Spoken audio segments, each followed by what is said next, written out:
Good evening. Excuse me. Shout out to my LDBC.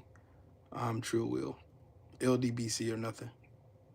And let's do some history, shall we? Shall we do some history? Shall we do some real American history today? Y'all know the rules of the house. Make sure if you're not subscribed, subscribe to the channel and click the bell icon. And secondly, make sure you smash the like button. And number 3, donate to the channel. Carpe diem. What's up, family?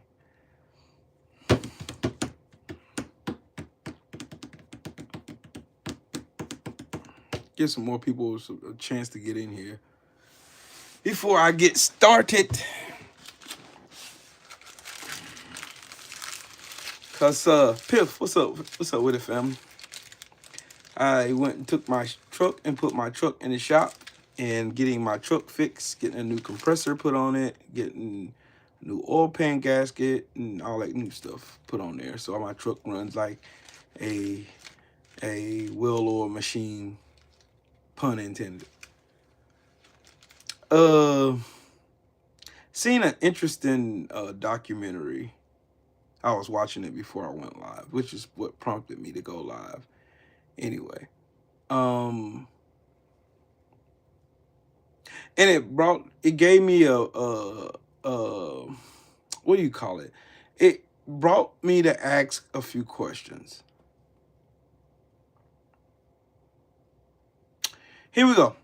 All right. How did America adopt the legacy of the losers of the Civil War?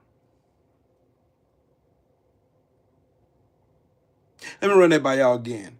How did America adopt the losing ideas of the losing side, the Confederacy, after the Civil War? How?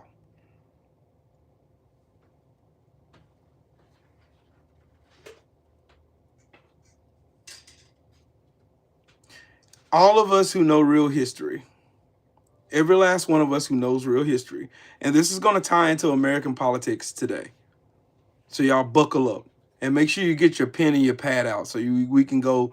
And I got receipts too, just so y'all know. And you know I got receipts. But anyways, my question again, how did America adopt the ideals of the losing, slave-owning goofballs who committed treason against the United States of America? How did America end up invoking their ideals? And how did those same ideals become long-standing in the actual basis on how Americans lie about real American history? And if you've been following me, you know exactly what the fuck I'm talking about. America has been lying about American history for longer than I've been alive, longer than any of you watching this video has been alive, longer than, just long forever, just long standing. They've been lying about American history. And then it helped me, and then trust me, when I get done with this, you're going to understand my whole premise and the method behind my madness, and you're going to understand exactly why I asked the question that I just asked. I'm going to try to do so without cursing this time, because I like cussing these racist piles of trash out. Y'all know that. But I want to be kind of informative today, and I want as many eyes on this as possible, so I'm going to try to refrain from cursing. I'm going to try to refrain from it.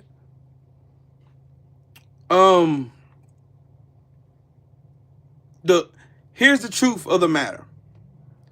American history is a warped, construed, scheme, scam, whatever you want to call, sack of lies that a bunch of racists bound together through using the Daughters of Confederacy, the Lost Cause narrative, the Dunning School of Reconstruction, the Red Shirts, and the White League. Run it by y'all again. Write this down so that you know Trill Will ain't lying about real American history. Google the Lost Cause Act, the Lost Cause. Look that up. The Lost Cause. Look up the Dunning School of Reconstruction. Look up the Daughters of Confederacy. Look up the Children of Confederacy. Look up the Red Shirts and the White League. And we're gonna briefly go over it today. JC, how you doing, man?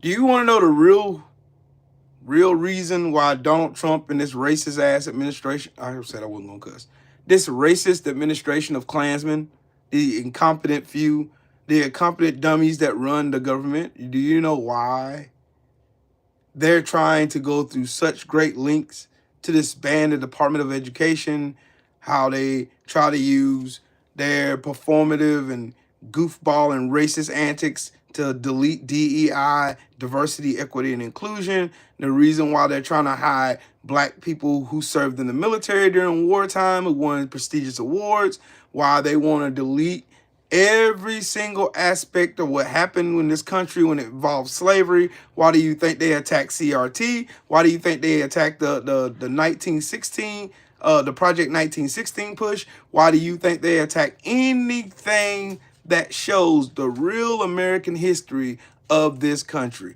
Why do you think that happened?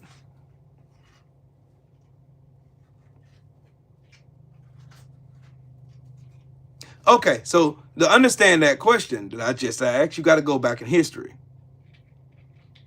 The Civil War was fought because racist pieces of trash in the South wanted to own black people.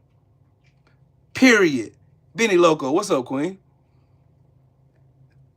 I don't care what Marjorie Trailer Trash Green says. I don't care what the Dorito Dutard says. I don't care what Elon Musk and his ketamine addiction. I don't care what he says. I don't care what none of these racist piles of trash come out and lie to y'all and try to tell y'all. I do not care. The Civil War was only fought because they wanted to preserve the right to own black people. Period. Full stop. End of discussion. That is a fact. How did it get to the point to where we have military bases named after Confederate generals? We have Confederate statues on in parks and courthouses and state houses and capitol buildings. Why do we have all these Confederate losing, treacherous piles of trash all over this country? How did the message of the lost cause get spread all the way up to 2025 and going? Let's talk about it. All right? I mentioned the lost cause. The lost cause. The lost cause. The lost cause. The lost cause is a pseudo-historical myth that emerged in the aftermath of the American Civil War, primarily among white Southerners, to justify the Confederacy's cause and minimize the role of slavery in the war. Again, I'm going to read the last sentence. It was to justify the Confederacy's cause and to minimize the role of slavery during the Civil War. It also presents the war as a heroic struggle to protect Southern states' rights and the way of life rather than a conflict over slavery.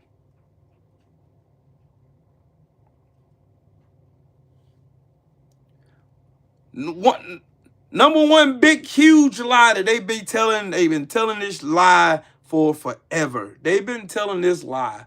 They still tell this lie. Charlie Cook tells this lie. Let's who else?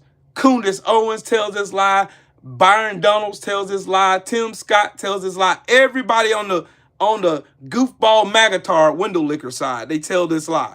They all say the Civil War was started over states' rights And that's the end of this discussion, because the North wanted to impede on the southern states' wealth because they were making money hand over fist. But why don't they ever tell you how they were making money, though?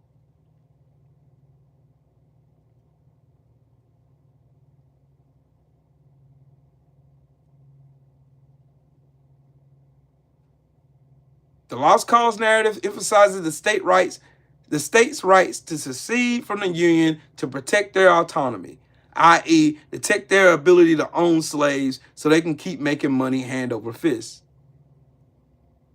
They portrayed the Confederacy as fighting for an honorable and just cause, emphasizing their heroic efforts in defending their culture. They often depicted them as benevolent slaveholders, try to make slavery sound like it was such a great deal, like it was great. Rizzy, what's up, family? PGH Big Dog, what's up, Brody? They try to make slavery sound like it was so good. They try to romanticize slavery and make it sound like it was so good and was so fun. And blacks had often better lives than white people in the South, which was a fucking lie. I can't help it. I'm sorry. I gotta cuss. That's a lie.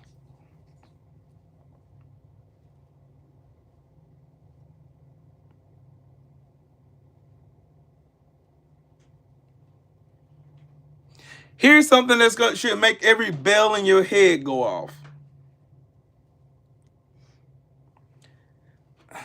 The Lost Cause depicts enslaved people as contented and loyal, and slaveholders as kind and paternalistic. It downplays the role of slavery in causing the Civil War, often suggesting that it was a minor issue or a consequence rather than a primary cause. And we all know that it was the primary cause. Rod Neal, what's up, Brody? Y'all make sure y'all smash the like button and donate to the channel, man. Post-war justification. The lost cause emerged in the years following the Civil War, as white Southerners struggled to cope with defeat, the end of slavery, and the rise of Reconstruction. It romanticized the pre-war South, portraying it as wealth, dignity, and Christian values. Sounds familiar? What's up with it, Sheldon? It sounds familiar, don't it? Let me read that part for y'all one more time, okay? Let me read that for y'all one more time. It romanticized the pre-war South, portraying it as a place of wealth, dignity, and Christian values. What does that sound like today? MAGA. Trump romanticizing when robber barons were stealing all kinds of money from the poor during the Great Depression. How they tried to pass tariffs to make things better when they made everything emphatically worse. Emphatically worse. The lost cause was spread through textbooks, literatures, other forms of media like movies, radio shows, ads in newspapers, and all that good stuff. They did. They did. How did the lost cause get so popular? I will tell. And matter of fact, let me back up. Y'all remember I told y'all the lost cause was spread through textbooks, literature, and other forms of media. How does it get there though? I'll tell you how. This racist white bitch named Mildred Lewis Rutherford from Athens, Georgia. She wrote a measuring rod to textbooks, textbooks, and reference books in schools, colleges, and libraries. So, y'all know me. Receipts time. Let's go with some receipts. Shall we? Shall we go with some receipts? Boom. This was wrote by this racist piece of shit here, who is part of the Daughters of Confederacy. Don't worry, I'm going to talk about them too.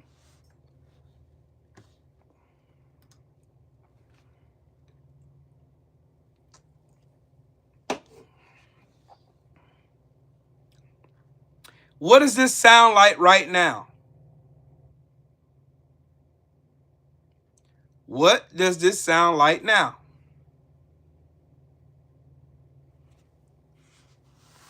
My brother Drew Titan, what up with it, though? What does this sound like now? This sounds like them banning books right now. The Republicans banning books right now, right?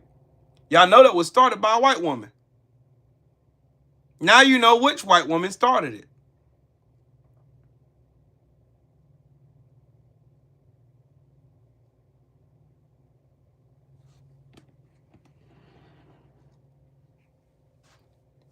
She was the reason why all of us never heard of Fannie Lou Hamer. All of us never understood the real reason and the real impact behind the boycott that happened in Alabama because of Rosa Parks and because of other black people who were tired of being discriminated against and the whole nine. That's the reason why you didn't hear about none of this stuff. That's why you didn't hear about Juneteenth. That's why you didn't know Memorial Day was started by slaves. That's why you didn't know that. Shade Girl, what's up, Queen? Diane, how you doing, Queen? Yeah. Look, the cooperation of the, look, I want y'all to see this. The cooperation of the Sons of Confederate Veterans and the United Daughters of the Confederacy are be invited and asked to appoint 5 members to form part of our committee. A reunion held in Atlanta, Georgia, October 7th through the 11th, 1919. The United Confederate Veterans resolved to inaugurate a movement to disseminate the truths of Confederate history. So that means the losers get to write the history. They get to change it. Like my brother, I'm glad he came in here. My brother Drew says all the time, time reveals all truth. And it has been that way forever. No matter how much those dirty, musty, stinking ass bitches from the Daughters of Confederacy, those fucking cluckers, all those goofballs, that's the Daughters of Confederacy, every last one of those fuck faces, every last one of them. Fuck all of them. Why do y'all think KKK Caroline Levitt can get in front of a podium and lie with impunity with a straight face with Botox behind? Why do y'all think she can do that shit without busting a move or flinching? She can do that shit almost like a reflex. Because she's one of the what do you call it? The fucking ancestors of fucking the Daughters of Confederacy. And this is what they taught. A whitewashed, lying-ass history of the United States?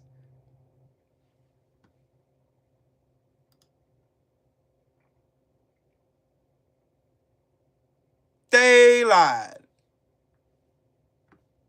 Look, read it. Read it.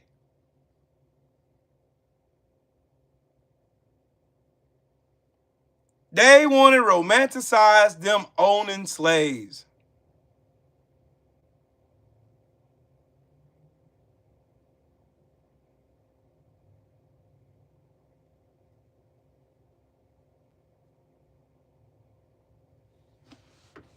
Look at the rules.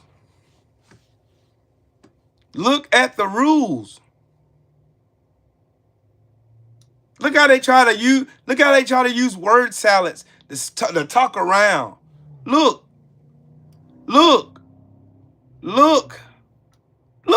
Read it. Reject a book that says the South fought to hold her slaves. Reject a book that speaks to the slaveholder, speaks of the slaveholder of the South as cruel and unjust to his slaves. Reject a book that glorifies Abraham Lincoln and vilifies Jefferson Davis, even though both of those fuckers were devils anyway.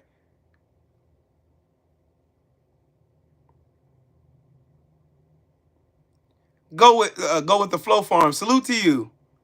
Salute to you. I'm showing y'all exactly how time right now is repeating itself. And y'all want to know how kids learn it? Kids learn it by this. The Children of the Confederacy, a youth auxiliary organization sponsored by the United Daughters of Confederacy, the UDC. It was established in 1898 to perpetuate the memory of the Confederate States of America. Basically, brainwash these fucking kids to be racist just like them. brainwash, that y'all wonder how the ignorance and racism and sheer bigotry from all of these fuckers who died, the over 300,000 pieces of shit that met their fate that should have during the Civil War. Y'all wonder how their hatred got passed down the generation to generation to generation, all the way down here to the year of our Lord 2020 fucking 5. You wonder why. You wonder why. That's how these racist ass white kids, this where the 3%ers, the fucking oath keepers, the Klan, all of these police, this is where all these people came from. They keep spreading their hate. Hate is taught. Hatred is taught. Racism is taught. Why do you think Trump said all the dog whistles? You're going to lose your country. Who does that sound like? The Daughters of Confederacy. The Red Shirts, the White League. Sounds just like them.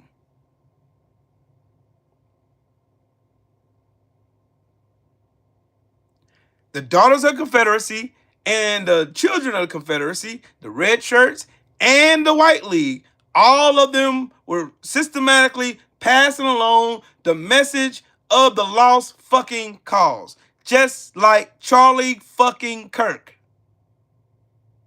Just like PragerU. Just like Turning Point USA. They are all the same.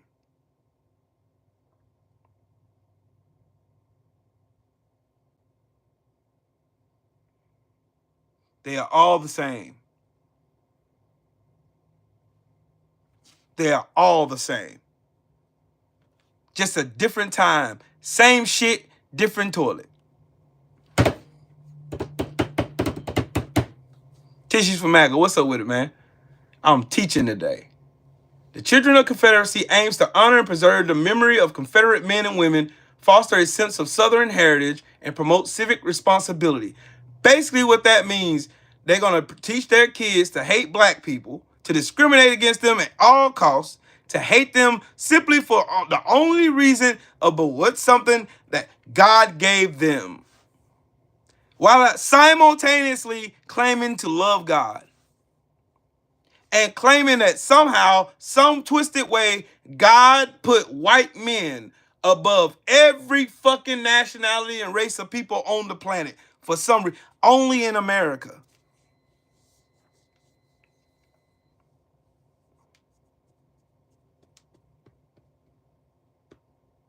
They built this system to lie. To lie. All right, here's a stone cold history fact. A stone cold history fact, and that's the bottom line, because Stone Cold said so. Bet y'all didn't know about the Redeemer Democrats, did you?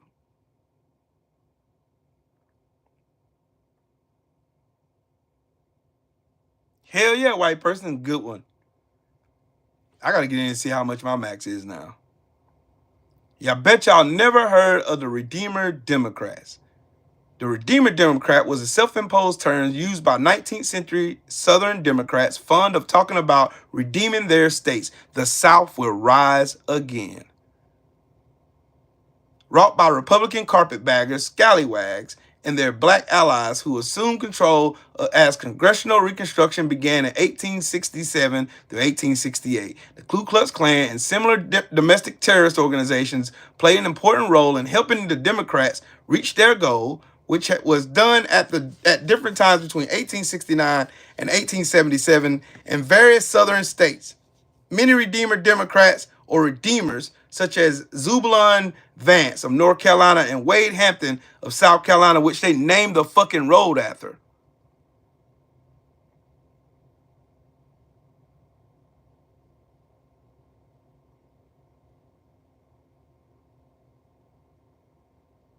had been Whigs before the Civil War. During Reconstruction, Democrats temporarily also called conservatives. Who's the conservative party now?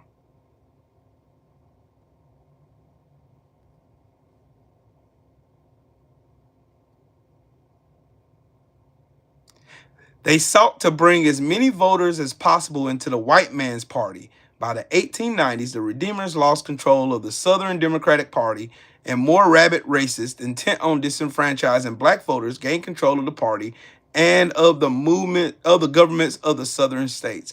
They did the same exact thing that MAGA did. They took the Republican Party of old, which was still wasn't shit, but made it worse.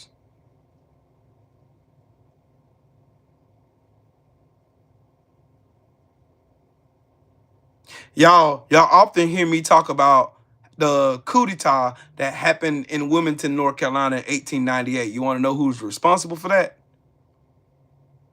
Zubila and Vance and the Redeemer Democrats. That's who did it. Also, with the backing of the red shirts. The red shirts was a white supremacist terrorist group, an intimidation wing of the Democratic Party in North Carolina during the late 19th century. They were active in the state elections of 1898 and 1900, and their violence impacted the outcomes of these elections. Red shirts received their names from loose red tunics worn as uniforms. The costumes were derived from the South Carolina red shirts, another white supremacy group that sought to end Republican Reconstruction in that state in the 1870s. The red shirts appeared to have attracted men from various economic classes. Well-known ministers, for example, led their processions. Prominent red shirts included future Congressman Claude Kitchen and future Governor Cameron Morrison. In 1898, the political strategy of the North Carolina Democratic Party, which had lost most of its power to the populist and Republican Fusionist Party. Remember what I told y'all about the Fusionists, about the Fusion Party. You know how they did it? They used violence and then projected their violence onto the black men that held office back then. That's what they did. The White League was a paramilitary organization aligned with the Democratic Party, and the White League played a central role in the overthrow of Republican rule and intimidation of African Americans in Louisiana during Reconstruction. Sounds familiar, don't it? Like I keep telling y'all,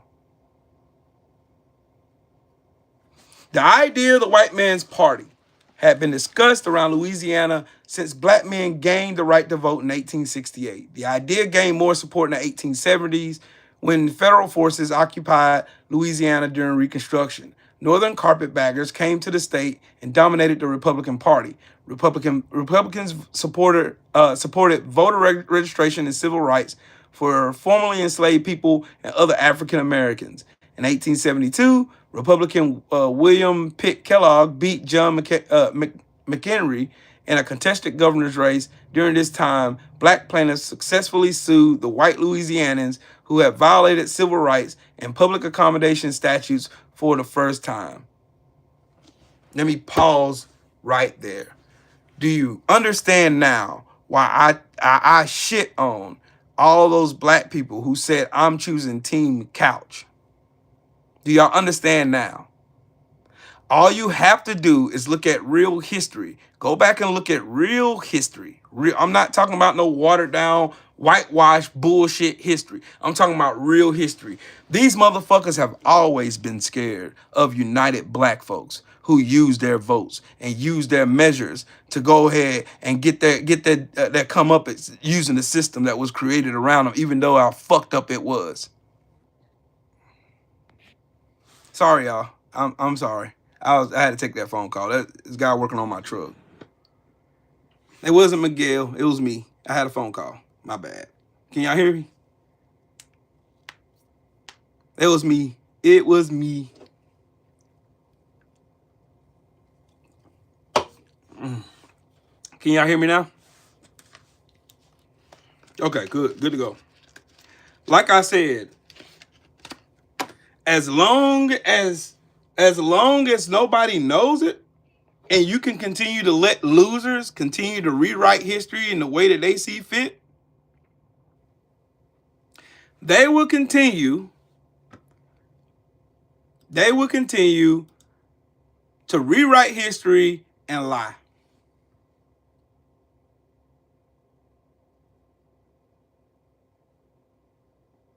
Y'all do know what the term carpetbaggers and scallywags were, right?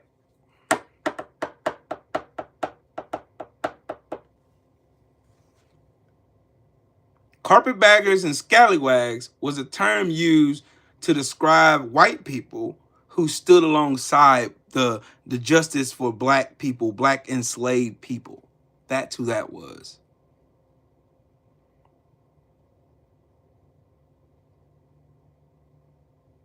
Hey, salute to you, white person.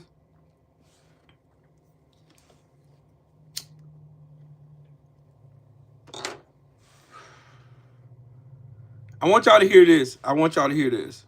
I want y'all to hear this. Want y'all to hear this. Official. When America declared war on Spain, he deliberately appointed former Confederate General Joseph Wheeler to lead the cavalry division. As one historian put it, President McKinley purposely chose ex-Confederate General Joe Wheeler as head of the cavalry division, thereby symbolically reunifying the nation through an ex-Confederate. But y'all hear that? President William McKinley brought a Confederate general to lead the cavalry division in the Spanish War while they were still in land like California and Texas. Whoops. Whoopsie.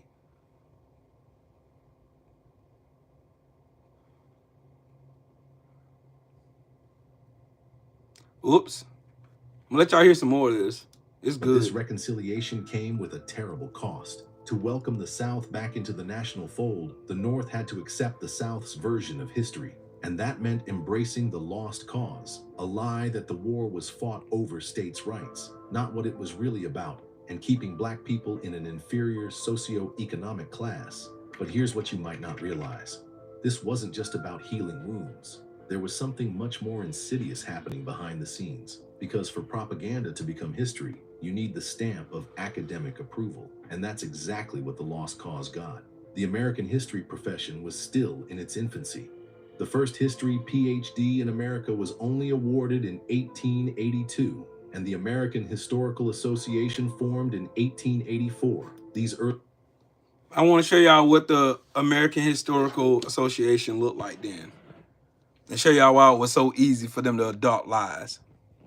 Because it looked like, do y'all see a black face in there? Looks like Donald Trump's cabinet. I see one right there. Just one. The rest of them, all white men.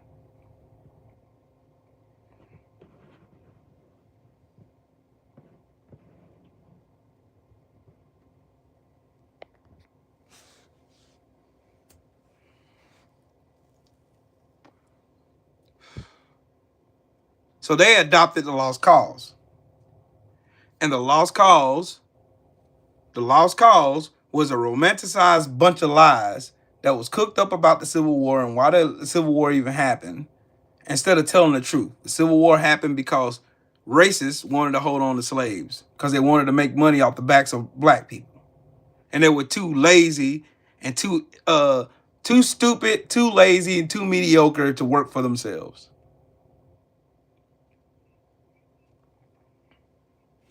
Let's hear some more, shall we? Early historians saw themselves as nation builders, writing history backwards as if the United States had always been destined to exist, and the lost cause got wrapped up in all of that. At Columbia University, Professor William Archibald Dunning created what became known as the Dunning School of Reconstruction. And you wonder why Columbia University was so quick to tuck tail and take the side of Donald Trump? Because they've always been fucking racist. The Dunning School, listen. Construction history. These historians portrayed Reconstruction as a terrible mistake where vengeful Republicans punished the South and incompetent black politicians corrupted state governments. Did y'all hear that? Won't you hear this again? Historians portrayed Reconstruction as a terrible mistake where vengeful Republicans punished the South and incompetent black politicians corrupted state government. Corrupted black politicians, corrupted state governments. Sounds familiar, right? Barack Hussein Obama. DEI. Do y'all get where I'm going with this?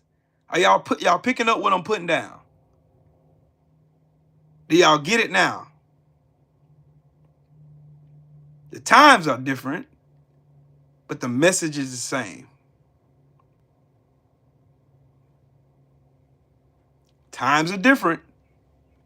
Messaging is the same. We're going to erase all of the bullshit we did to these black bodies. Feeding their babies to alligators, lynchings, beating them with whips. And there was a story about one slave owner.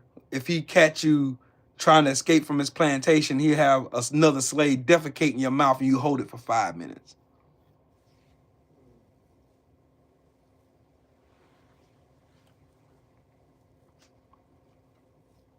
How they castrated bucks, the big strong black men. How they fetishized about sleeping with slaves. Sounds familiar, doesn't it? Like I said, no matter how much time, as long as America keeps lying to itself and trying to diminish their role in stealing black bodies from Africa, transporting those black bodies here, and making billions and trillions of dollars off of free labor. And still, when those same black bodies ask for restitution for the works of our ancestors, we get told that I've never owned slaves. You've never been a slave. But ask JP Morgan Chase how they got their start. Ask Wells Fargo.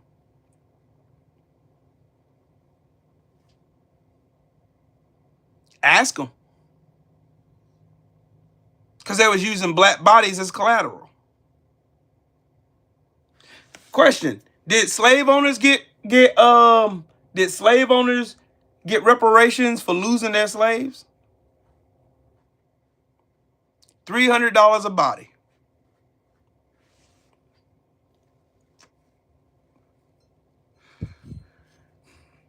Go with the flow farm. Hey, salute to you and thank you for dropping by, man. Don't be a stranger. Don't be a stranger.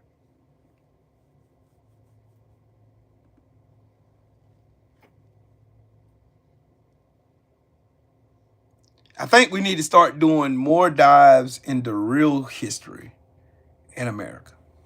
But yeah, I'm gonna let y'all listen to some more. The Dunning School became a powerful tool for white. Dunning himself was a redeemer whose work gave intellectual legitimacy to Jim Crow laws and the disenfranchisement of black voters. Meanwhile, Frederick Jackson Turner, one of the most influential historians of his time, was actively minimizing enslavement's importance. In 1893, Turner wrote, "When American history comes to be rightly viewed, it will be seen that the enslavement question is an incident in the period from the end of the first half of the present century to the close of the Civil War." Turner told Americans, don't focus on the enslavement. Look west. The frontier, not the plantation, was what made America exceptional. But See? Again, what Donald Trump does masterfully. Don't look over here to all the bullshit that's going on. Look over there. We're getting immigrants.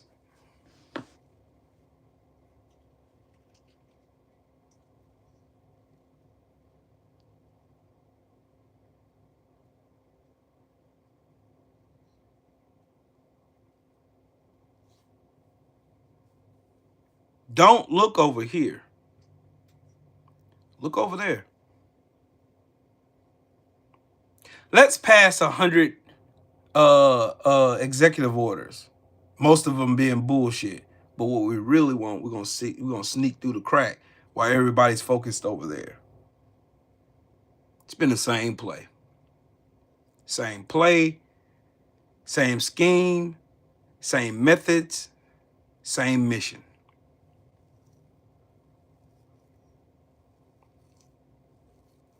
Yup, Benny Loco, that's a fact. They lied.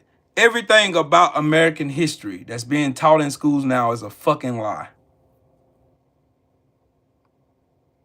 It's either a lie or it's whitewashed so bad that it's kind of hard to decipher the truth.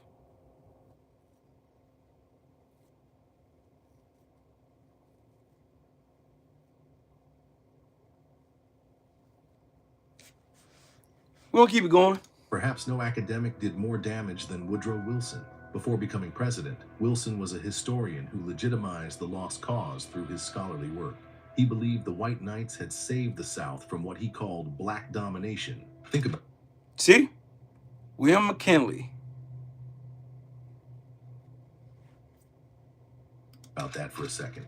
A future president of the United States writing that an evil organization saved America. When Wilson won the presidency in 1913, he brought these views into the White Woodrow Wilson, John McKinley. They worked hand in hand with incorporating the bullshit narrative of the lost cause. While you hear when you go ask a white person who flies that bullshit rebel piece of shit garbage in the air, you ask them, why are you flying that bullshit flag knowing what it stands for? It's for heritage. They've been lied to. They've been lied to. They've been lied to.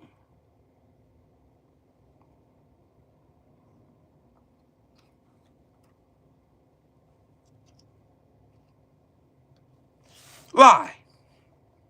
White House, resegregating the federal government and purging black employees from positions they had held for decades. Sounds familiar? Here you go. Listen again. Listen again. Knights had saved the South from what he called black domination. Think about that for a second. A future president of the United States writing that an evil organization saved America. When Wilson won the presidency in 1913, he brought these views into the White House, resegregating the federal government and purging black employees from positions they had held for decades. Sounds familiar? What did Trump do the day after his inauguration? Anti-DEI. We're gonna resegregate the White House, Capitol Hill. We're gonna segregate the military. We're gonna do it all.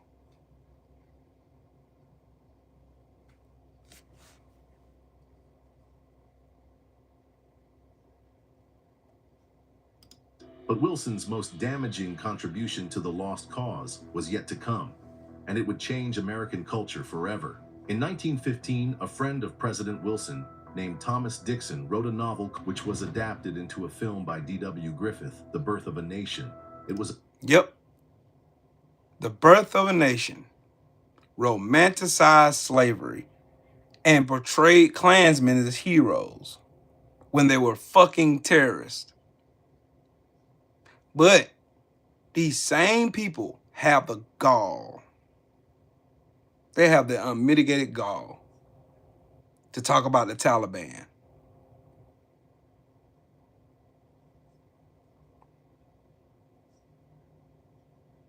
Was America's first true blockbuster, a technical marvel that revolutionized filmmaking. It was also one of the most evil and discriminatory films ever made. The film portrayed the white knights as heroes who saved white Southern women from savage black men, who were played by white actors in blackface. Its climactic scene showed triumphant white knights riding to restore civilization to the South. And where was this piece of Confederate propaganda first screened? The place where it can do maximum damage, the White House. The film was a sensation, seen by millions of Americans. And as a direct result, the White Knights, which had been largely inactive since the 1870s, experienced a massive revival. Some of its strongest chapters weren't even in the South, But in places like Indiana, that's right, a single film inspired millions of Americans to join a radical and evil organization. That's the power of propaganda when it has the government's seal of approval.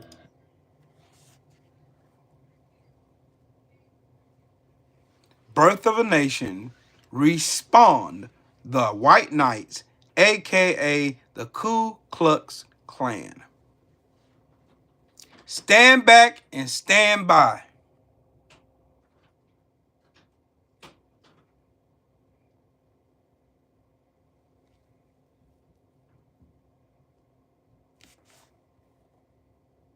Notice ain't a lot of these magazines in here today trolling. Oh, you're just lying. Showing receipts.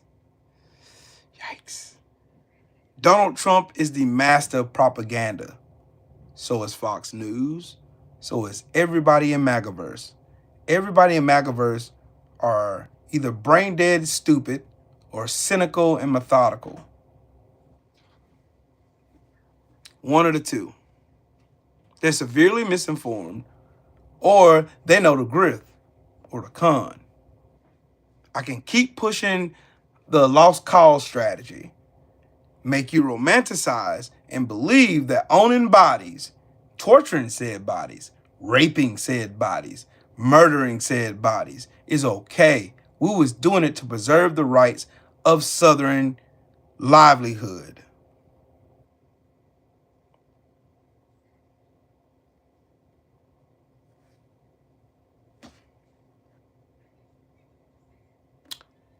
In 2025 terms, I'm gonna make America great again.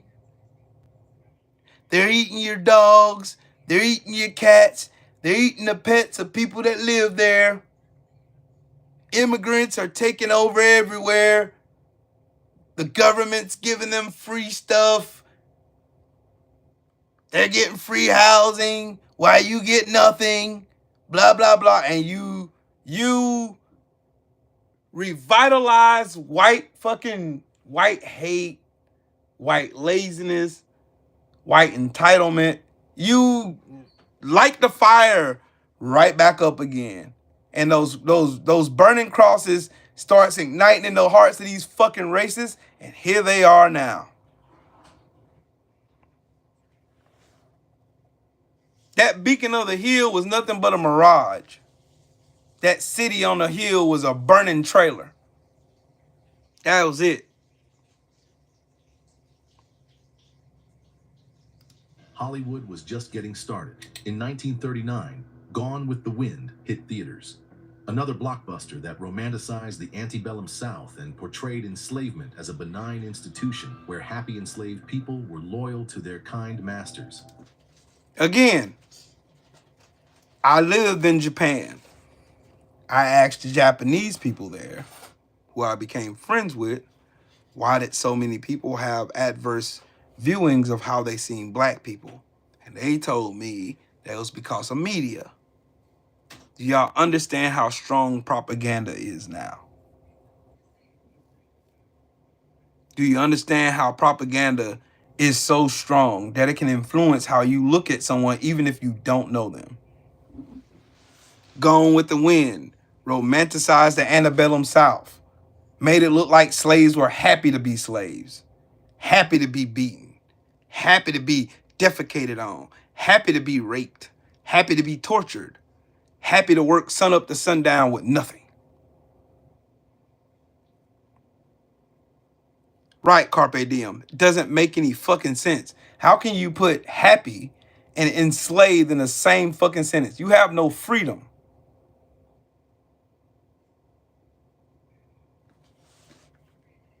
The film portrayed Reconstruction as a time when the South was ravaged, ignoring the civil rights progress and democratic reforms of the era. Then, in 1946, Disney released Song of the South, a song that describes the wonderful relationship between master and enslaved. Even in the Western genre, perhaps America's most iconic film tradition served to minimize enslavement by focusing on the frontier instead of the plantation, exactly as Frederick Jackson Turner had advocated. In The Searchers, Widely considered one of the greatest westerns ever made, John Wayne's character proudly declares, "A man's only good for one oath at a time. I took mine to the Confederate States of America." Just like that, Confederate soldiers weren't traitors. They were honorable men who simply had competing loyalties. These films are still being watched and celebrated today. And that leads to an uncomfortable question. What other propaganda might we still be consuming without realizing it? Because by the early 20th century, the lost cause needed to evolve to continue spreading. As Confederate soldiers aged and died, their children formed offshoots, like the Sons of Confederate Veterans and the United Daughters of the Confederacy. In 1893, the Confederate Veteran magazine began publication, eventually reaching hundreds of thousands of readers until it ceased publication in 1932. This magazine became the official mouthpiece of the Lost Cause movement. What emerged from these efforts was a sanitized version of the Lost Cause that emphasized heritage rather than hatred. According to this new narrative, Confederate symbols were simply part of Southern identity, a way to honor ancestors who fought for what they believed in. They fought to protect their right to own black bodies. Period. I don't give a fuck how you dress it up. I don't give a fuck if you put lipstick on that pig. It's still a fucking swine. What? Get him. Go. Nobody paying you no mind. Bye. Damn. Ain't nobody barely see you. Jughead.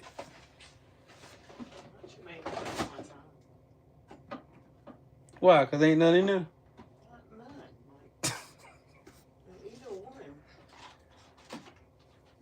In either one? No.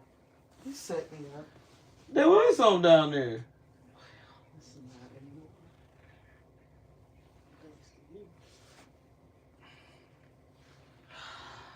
What's up, J-Ron?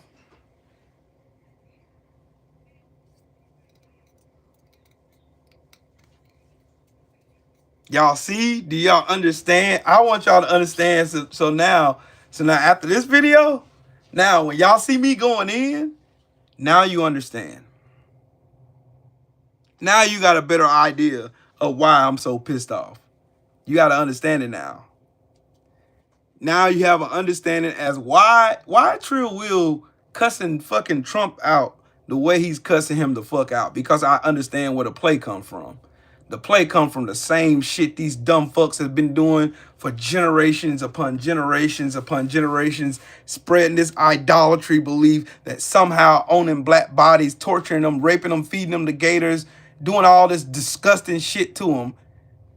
All it equates to Southern heritage now. They just bypassed the plantation. Like they never owned slaves. Like we were never enslaved. Now how the fuck did I get here then?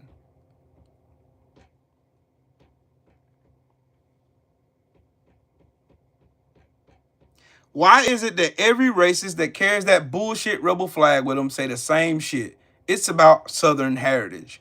Me honoring my ancestors who were fucking traitors.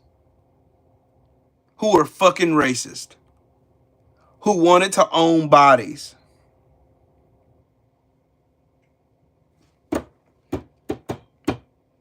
How is Trump different from them? He's not. He's just like them.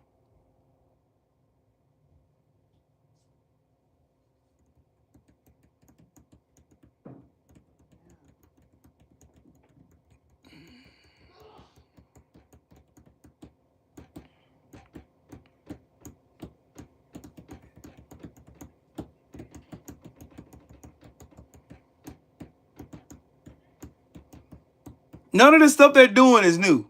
Nothing Trump says, none of the shit he said. The Heritage Foundation literally built their whole identity on the Southern strategy, the lost cause ideals, the Daughters of Confederacy, all of this stupid shit. All this shit comes from these fucks. These racist sister fucking dumbasses. All these motherfucking inbred hillbilly dumbasses. All of them. Every single one of them. The same ideals. The same thing, the same play, the same. Then that brings me back to my most renowned question the other day. Tim Scott Byron Donalds, and all these other coons that got their buck dancing ass on that stage at the Republicans National Convention said that racism has been eradicated. Nikki Haley, who's not even proud enough to honor her own fucking heritage, said racism never existed. America wasn't built on racism. I bet you can't whoop that. I bet you $5 I can. I guarantee you they won't find out. SFL, how you doing? Salute to you.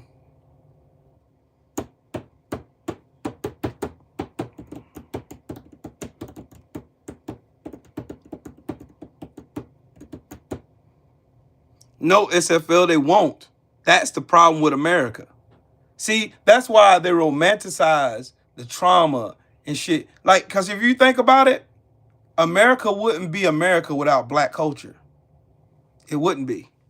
We wouldn't have America. If you separate black bodies from the history of America, there wouldn't be an America. It'd be one and the same like it was what they escaped from in the 1500s, the Christian Crusades, where they were killing each other for nothing but more but greed and power. That's it. That's what they'll have, a repeat of the same. You see it right now. You see it right now. Jesse, what's up with it, family? Andrew 100, what's up, bro?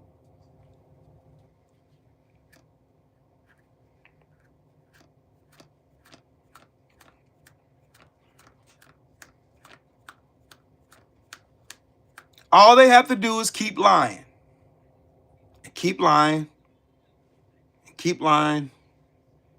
And lie some more. And keep pushing this propaganda. Like, oh no, blacks had it. Y'all remember when Bill Murray got his goofy ass on the fucking Fox, on his Fox show before he got fired? What was his name? Bill something. It was Bill something. He was on Fox and he got on, he said black people in slavery had nice facilities where they could sleep and they had food every day, so they lived a good life and all that bullshit. The same shit came out of the bullshit narrative of the lost cause. Bill O'Reilly. Yes, Bill O'Reilly came out and said, hey, the blacks back then had it great. They had it wonderful. That's what they said.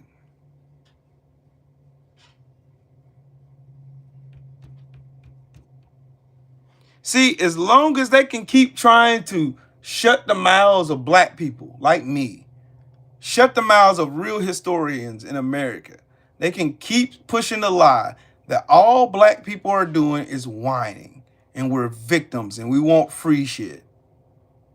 It's all projection. The Civil War was fought because racist ass, lazy ass white folks wanted free shit. They wanted free money that they didn't have to work for. They can just put them slaves to work to make that money.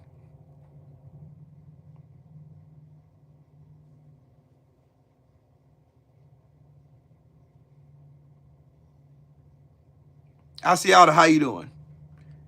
They can keep putting them slaves to work and they can just cap that money. Just like the capitalists of today. Just like the 1% of the United States right now. They don't have to work. Nope. They don't have to work. They don't have to do shit. The Civil War was fought because of whiny baby back bitches who didn't want to work. They wanted to steal money off the backs of slaves. They used fear to keep those slaves in control.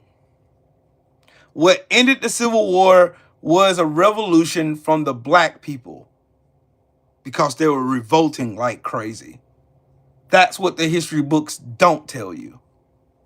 Again, to all those blacks, the coons, Sambos, FBA dumbasses, the federal black agents, the coons and Sambos who shuck and jive day in and day out, talking about what you going to vote for. Your vote is worthless anyway. Do you know how we got out this shit that we were in? How we got out the field? We got out the field because black people's organized. Black people organized Black people formed coalitions. Black people went and voted. Black people put who they needed in power to help them get out of the muck they were in. They were not, and it was not anything they done on their own. It wasn't anything that they done on their own to deserve that situation. So when they talk about how black people are so poor, so that it was by design. They designed to keep us poor. They designed it that way. They want us to be poor. They want us killing each other. They want us talking shit about one another. They want us tearing each other down because they understand. I'm going to tell you, I'm going to give y'all a new example again. Target.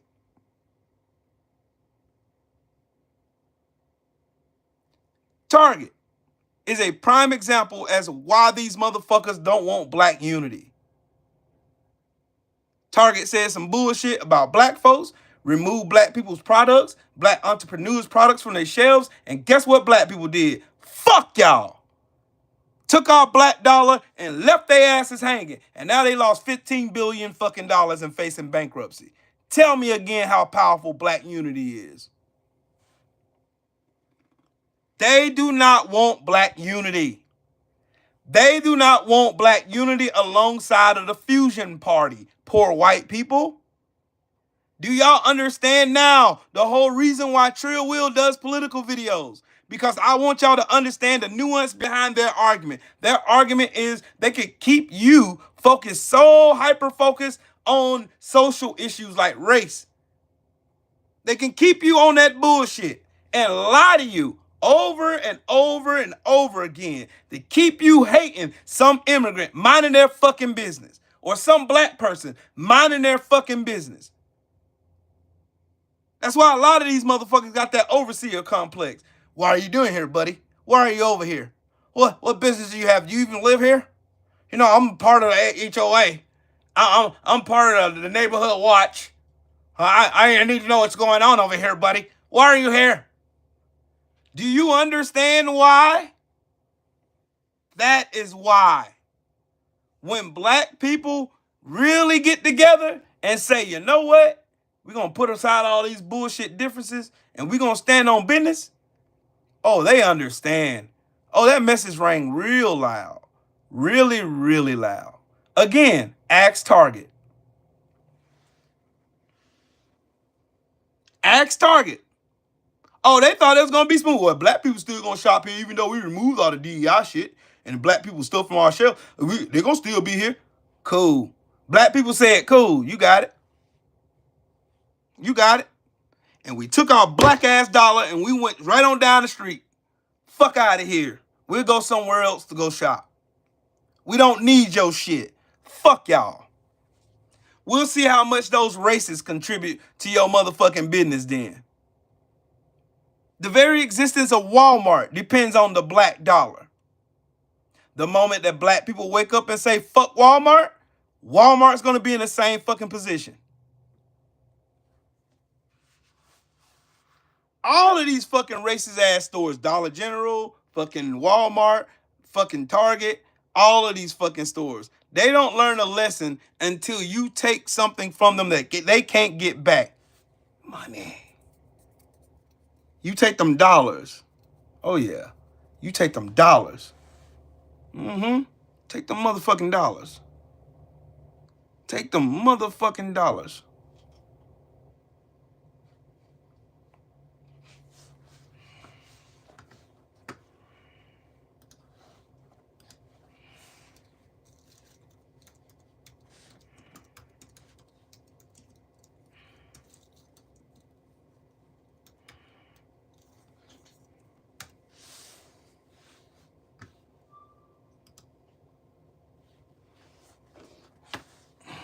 Don't worry, Shelton. You know me, I always show you. This is from the street. See that? Dollar General suffers major boycott from customers.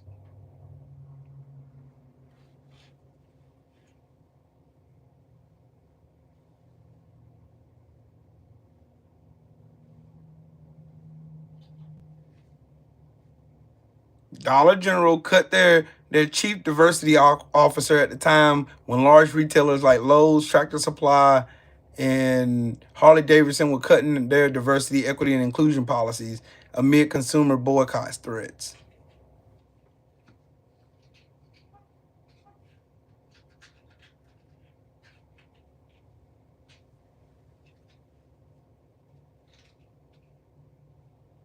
See?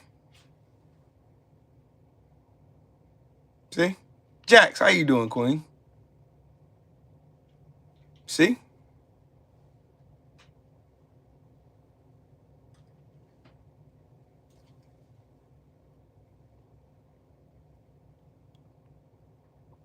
Shout out to Jamal Bryant. To Pastor Jamal Bryant. Let me put some respect on his name. Shout out to Pastor Jamal Bryant. Shout out to him.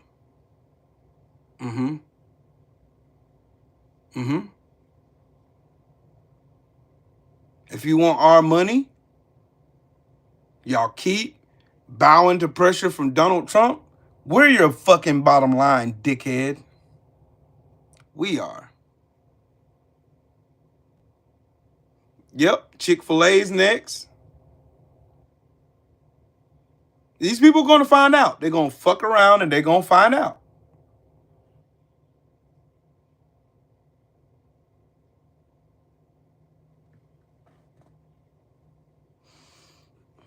You turned your back on us, thinking that, oh, we don't need the blacks anyway. We don't need the blacks. We don't need them. Ah, fuck them. We don't need them. We don't need them. Sure you don't. The moment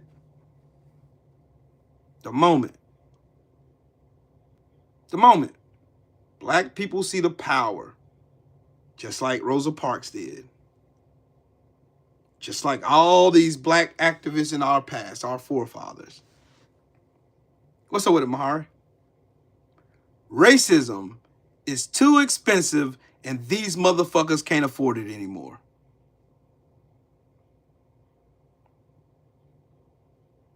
I told y'all, Carpe Diem, I think that was one of the most powerful live streams I've ever done. That was one of the most. That was one of the most powerful and prolific live streams I've ever done was the one where I titled "Racism is Expensive and You Can't Afford It Anymore." Cause you can't. Cause you can't.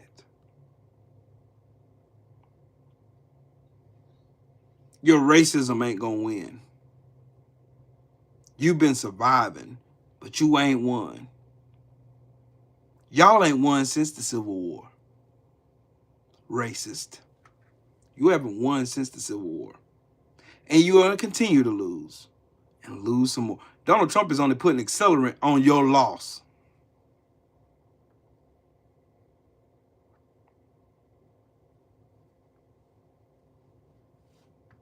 Hell yeah, Mahari. That's how it's going to be. When black people start recognizing their own power, they are going to walk. And they are going to walk expeditiously away from this bullshit. They're going to walk away from it.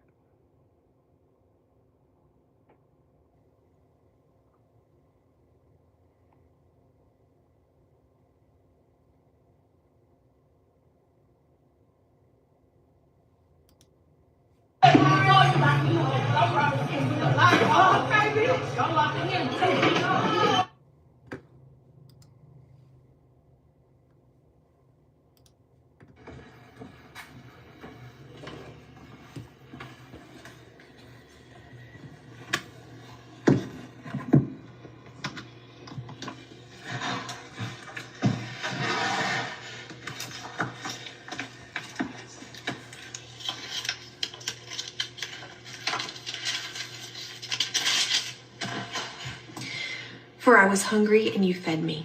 I was thirsty and you gave me a drink. I was a stranger and you invited me into your home. I was naked and you gave me clothing. I was sick and you cared for me. I was in prison and you visited me. Then these righteous ones will reply, Lord, when did we ever see you hungry and feed you, or thirsty and give you something to drink, or a stranger and show you hospitality, or naked and give you clothing? When did we ever see you sick or in prison and visit you? And the king will say, I tell you the truth. When you did it to one of the least of these, my brothers and sisters, you are doing it to me. I don't know, sounds pretty liberal. But wait, I think I want to read just one more part of this. Then the king will turn to those on his left and say, away with you, you cursed ones, into the eternal fire prepared for the devil and his demons. For I was hungry and you didn't feed me. I was thirsty and you didn't give me a drink. I was a stranger and you didn't invite me into your home. I was naked and you didn't give me clothing. I was sick and in prison and you didn't visit me.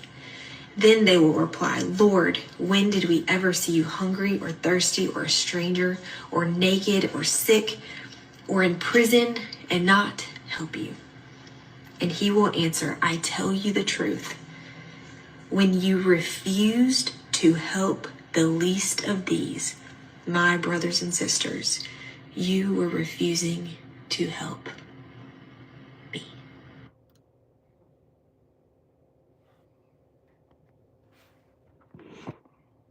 You may think in your head, this doesn't have anything to do with what I was just spouting on for the last hour. But yes, it does. 2 questions. Question number 1. How does the losers of a civil war dictate what we read and how we interpret real American history? That's number 1. Number 2, how can you love Jesus and love MAGA in the same tongue?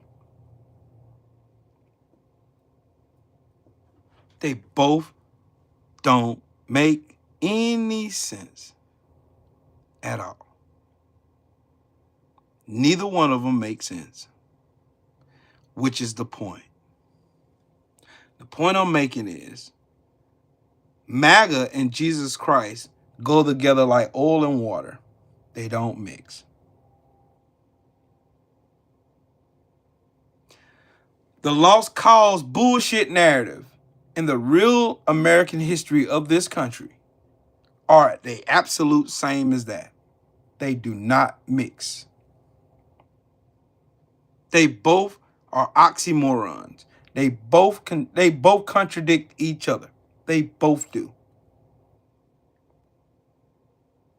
One is lying about the Civil War and the effects of the Civil War and why the Civil War was even fought to begin with, and romanticizes owning bodies and killing those bodies and treating those bodies like property, not even human. Demonize them simply because of the color of their skin. And motherfuckers are still running around here with that same bullshit ass belief. And you mean to tell me that the lost cause was the truth? Because if it was the truth, then why are you motherfuckers still hiding it?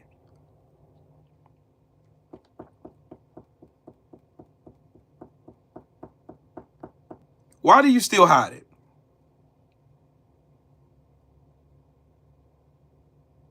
The same reason why these ICE fucking dumbasses, these ICE douchebags who are illegally deporting people are wearing masks because they don't mesh well. And then they'll have you, Kristi Noem's stinking ass will have you believe that somehow, some way, what she's doing is righteous.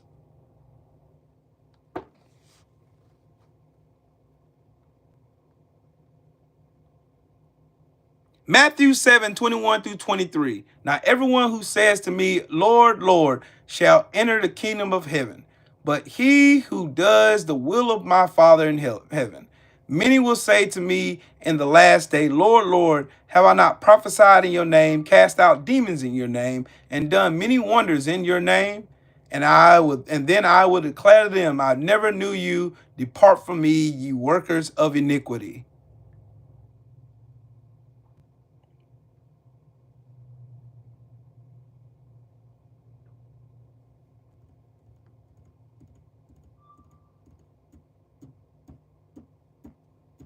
Carpe diem, that's just showing you how they twisted scripture, how they twisted narratives.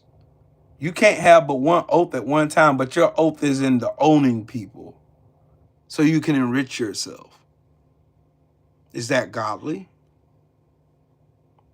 No. Nope. Sure ain't. Sure ain't.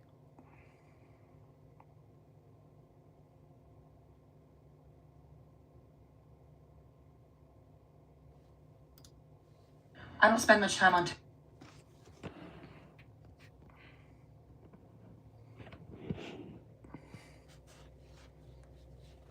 TikTok, and now I remember why. I ended up on the MAGA talk side of life and all the red pill content, and I found the new catchphrase black fatigue, because privilege must be so difficult after they experienced 250 years of slavery, about 89 years of segregation, and then now that they have some semblance of civil rights and they're taking up space, that must be so hard for you. But I went down the rabbit hole because I'm apparently a masochist, and this was a really bad day to stop drinking.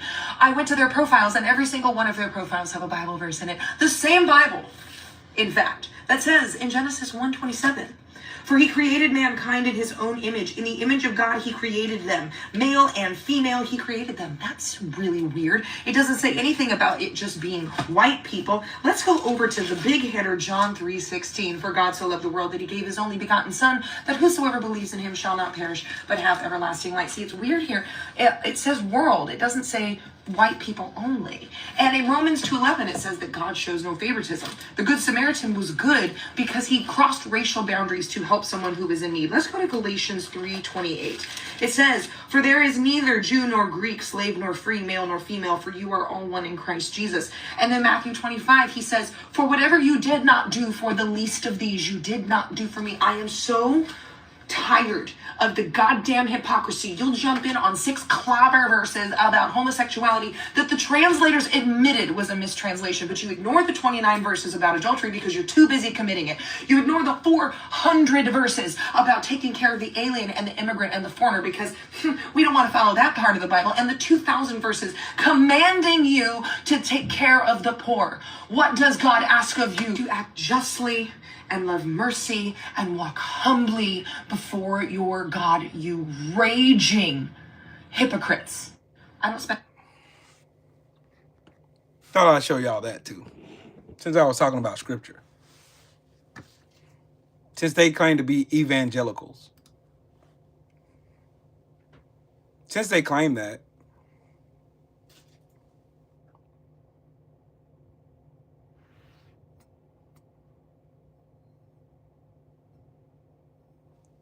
I told y'all yesterday, Trump supporters, the Daughters of Confederacy, the goofball who wrote the Lost Cause, all these fucking racist bastards, all of them have one thing in common.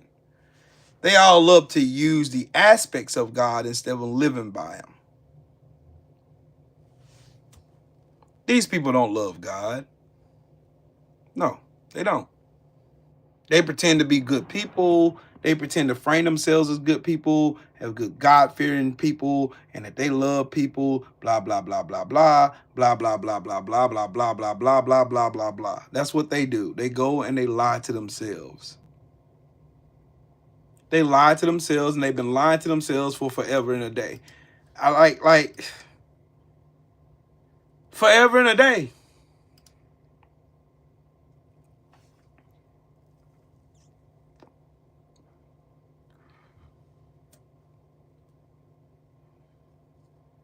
Forever and a day.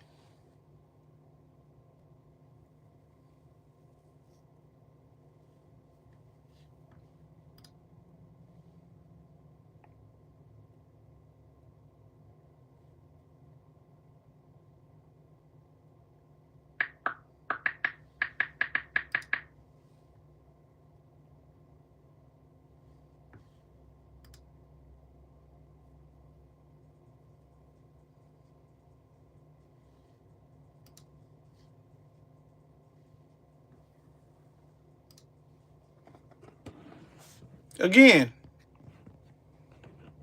show y'all more receipts. Again, many of my Republican colleagues in the House feel the same way, but we didn't get in this situation overnight, Kristen. It took us decades, many decades of Congress's, frankly, mismanagement of the public fisc to get in this situation. And the last 4 years of the Biden administration increased spending dramatically. So it's going to take us a while to get out of it. I just want to give the speaker the benefit of the doubt here. Maybe he just doesn't know history, and in fact, maybe he doesn't even know current events. Because if he did, you would know that actually 20 years ago or so, Congress balanced the budget 4 years in a row. And over the past 8 years, the Trump administration, the first time, passed the largest deficits, the biggest debt, the biggest budgets. I don't want to hear your dumb ass talk about shit, to be honest with you. I'll pass on Joe Scarborough trying to be self-righteous and shit. I'll pass on that.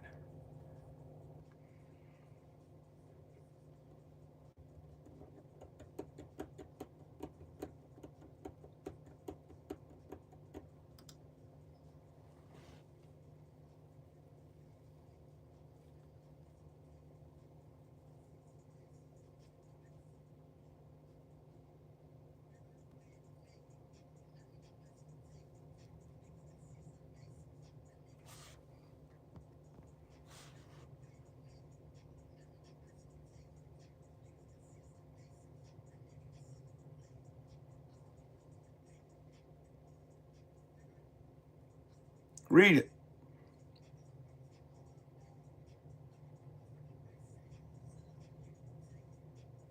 Carpe diem, that's why I try my best. And God knows I'm not the biggest saint. I'm not none of that. And I'll never claim to be that. But one thing I will do is I will be as good a person as God commanded me to be. That's what I will do. Just want y'all to see.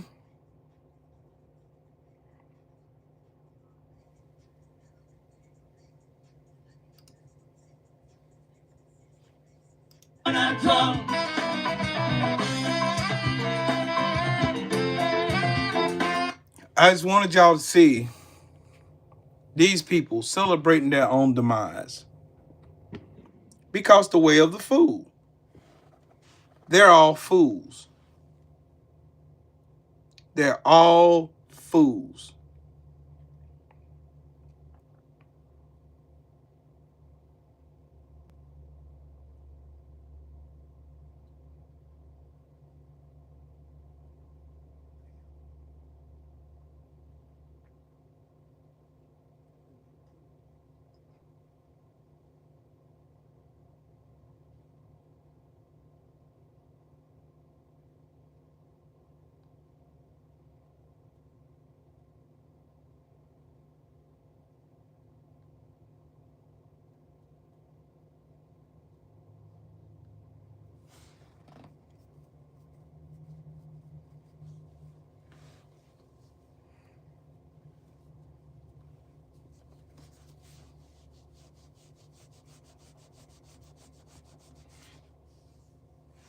Shade girl, don't invite me to a good time. Cause yeah, let me go and pull up.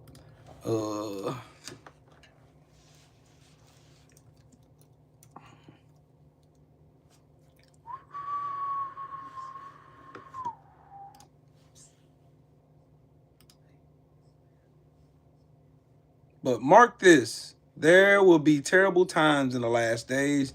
People will be lovers of themselves, lovers of money, boastful, proud, abusive, disobedient to their parents, ungrateful, unholy, without love, unforgiving, slanderous, without self-control, brutal, not lovers of the good, treacherous, rash, conceited, lovers of pleasures rather than lovers of God, having a form of godliness but denying its power, having nothing to do with such people. I'll keep reading. They are the kind who worm their way into homes and gain control over gullible women, who are loaded down with sins and are swayed by all kinds of evil desires, always learning, but never able to come to a knowledge of the truth. Just as Jannes and Jambres opposed Moses, so also these teachers oppose the truth. They are men of depraved minds who, as far as the faith is concerned, are rejected. But they will not get very far because, as in the case of those men, their folly will be clear to everyone.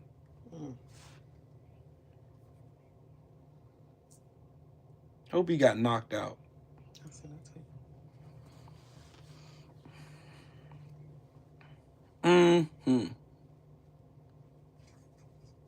Thank you, Shade Girl. Thank you. Thank you. That's the New International Version.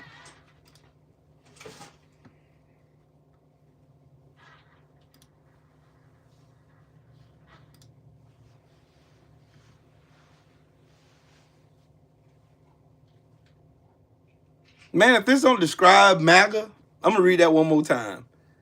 This know also that in the last days, peerless times shall come. For men shall be lovers of their own selves, covetous, boasters, proud, blasphemers, disobedient to parents, unthankful, unholy, without natural affection, truce breakers, false accusers, incontent, fierce, despisers of those that are good, traitors, heady, high-minded, lovers of the pleasures more than lovers of God, having a form of godliness, but denying the power thereof. From such turn away.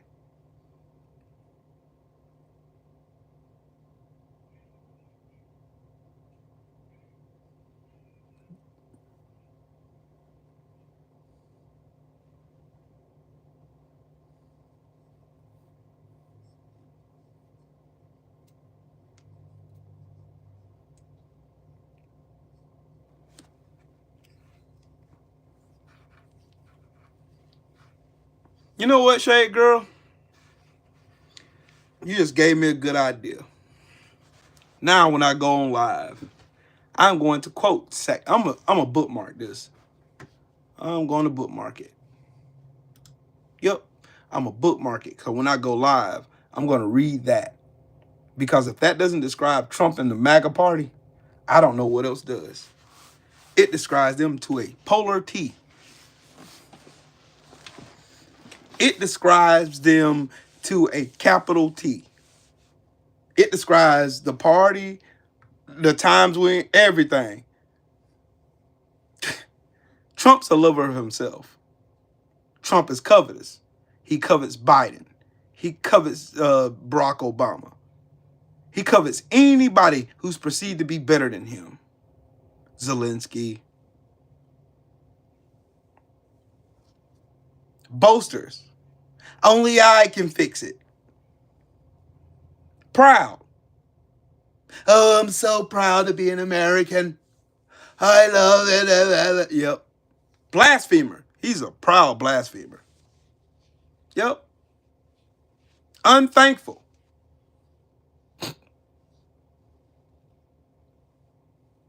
Unholy. Without natural affection. Have you seen him and Melania? No natural affection at all. Traitors. He committed an insurrection because he whined about losing an election. Lied about it. High-minded. Him and J.D. Vance.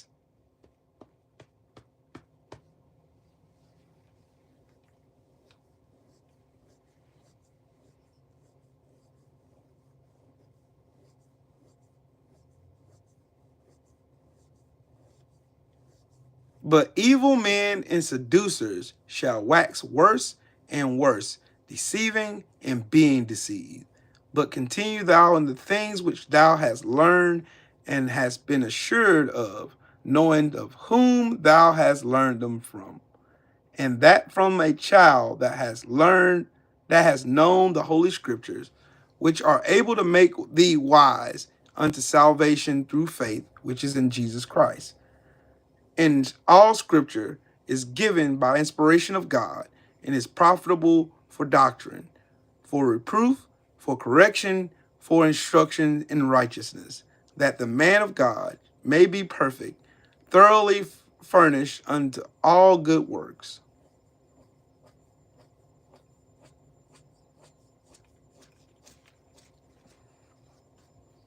Trouble don't last always. It does not. It doesn't.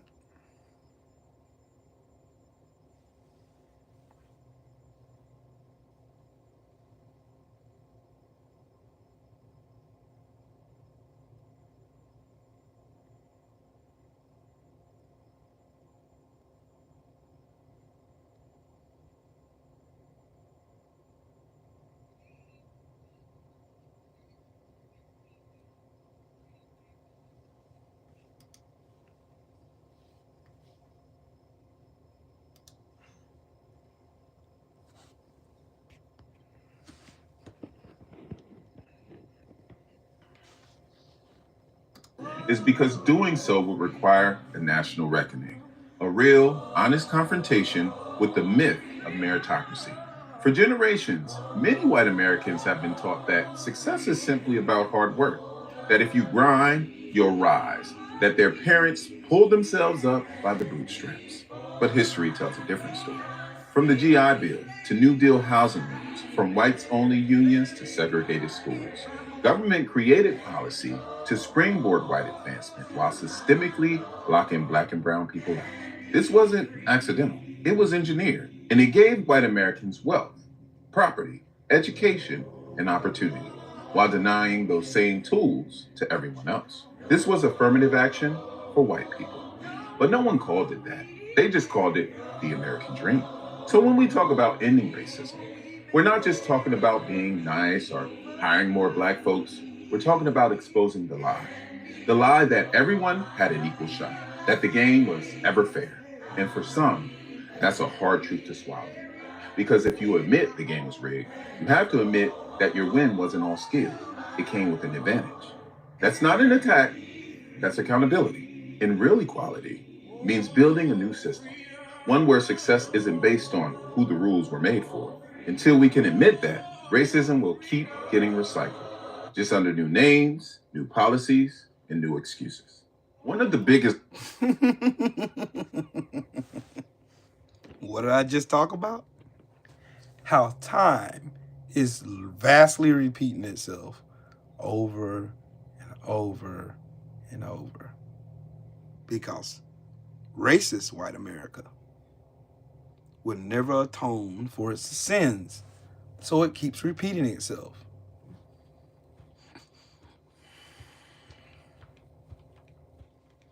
How do we get rid of this orange evil? We do exactly what we're doing now. We learn. We learn. Today.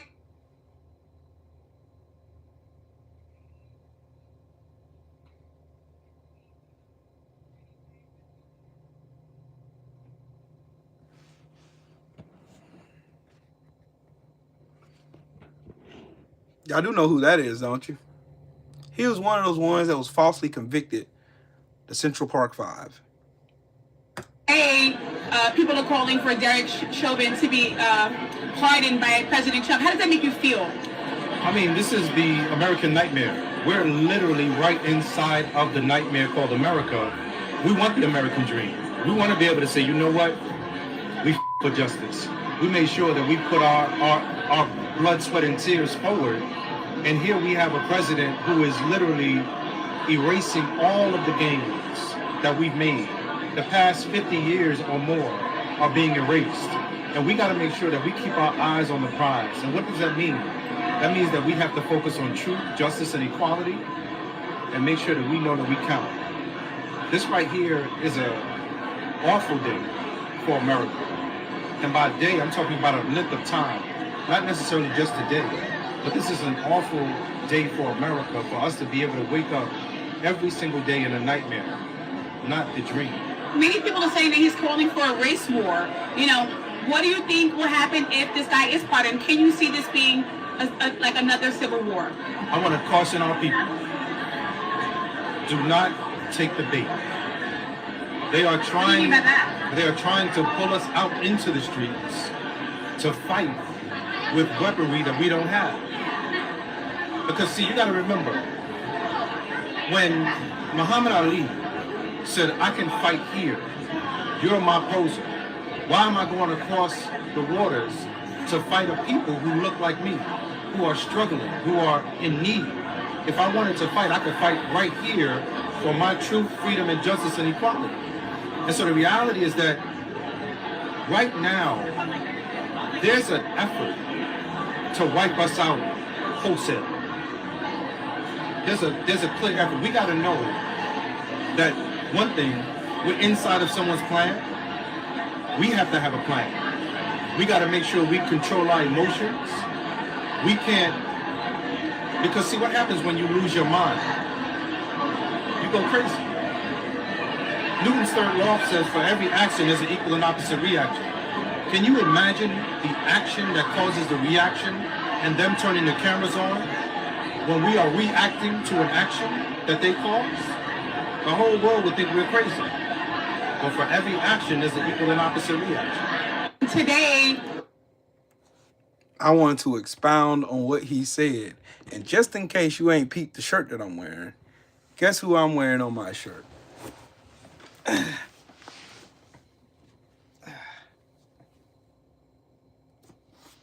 The great one, Muhammad Ali. My favorite boxer of all time. In and out the ring. Profound. That's what these fucking devils want. They want our black asses out in these streets so they can have a reason to kill our black asses with impunity. That's what they've always wanted. We finally woke up to the play. All that protesting we did the first administration, we seen what it got us. We seen it. Now we moving smarter. And they don't like that. Now we're getting more educated. And Jax asked earlier, what can we do to combat this orange evil? Exactly what we're fucking doing right now. We learn. We learn. Because people like Josh, that fucking Klansman, that recessive chromosome, that piece of dog shit on the bottom of my shoe, would love nothing more than to excite a negative reaction to have me in my emotions. Why, Josh?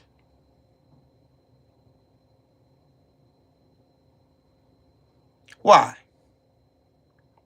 What was your bitch ass at when I was over here educating about that lie you keep telling yourself? About the Civil War wasn't fought over slaves. It wasn't. It wasn't fought over slaves. It was fought for Southern heritage because you're a fucking dumbass. And you're going to set your fat, stinking, musty ass in that raggedy ass single wide trailer, fucking your sister, with all them dogs and cats and shit everywhere, and your house is barely livable and needs to be condemned, with that Ford F-150 with 2 spare tires on that motherfucker, gassing for dear life. You're going to keep being the failure that you always have been. And those rich motherfuckers are still going to be laughing to the bank while your Meemaw gets thrown out of that fucking nursing home when they pass this big, beautiful scam. Dumbass. Because your stupid ass would rather be a fucking racist than learn from it. Than learn to stop feeding into the lost cause bullshit. Because you dumb fucks can't compete with me intellectually because I'll beat your ass. And I'll beat your ass in real life. So it really don't matter. It's a lose-lose situation for you anyway. That's why y'all come here, and that's why the only thing y'all can do is say racist shit and call names. That's all y'all good at. You can't have an intellectual argument. You can't dispute nothing that I said this whole live stream. You can't. Because it's all based in fact. I can't help that you were inbred. I can't help that you got one tooth. I can't help that you cross-eyed. I can't help that you fuck your sister. I can't help you live in that shitty ass trailer. I can't help you share that trailer with 20 of your family members that y'all all are fucking. I can't help that you drive that busted up, rusted out Ford F-150 with your Trump bumper sticker on it. The only thing that looks new on that motherfucker that was made in China. That you wear that red dumbass hat that was made in China.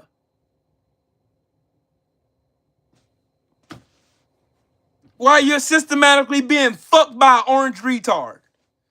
But yeah, which would you rather see? A tree grow or Negro?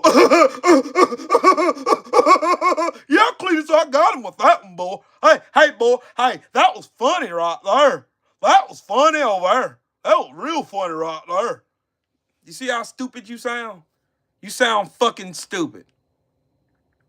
You got somebody, a black man at that, educating your stupid ass on the lie you've been fed for generations. Telling your stupid ass exactly what we can do to fix this bullshit ass system that is stealing money from you. And funneling that shit to rich motherfuckers who don't need it. Boy, I tell you, racism is a hell of a drug. And racism is too expensive for you to afford, broke ass boy. Your broke ass can't even afford racism. You can't put racism on layaway, bucko. Sorry. You can't put your racism on layaway, Bucky. My bad. Sorry, you can't afford it. So you can keep being racist, or you can learn.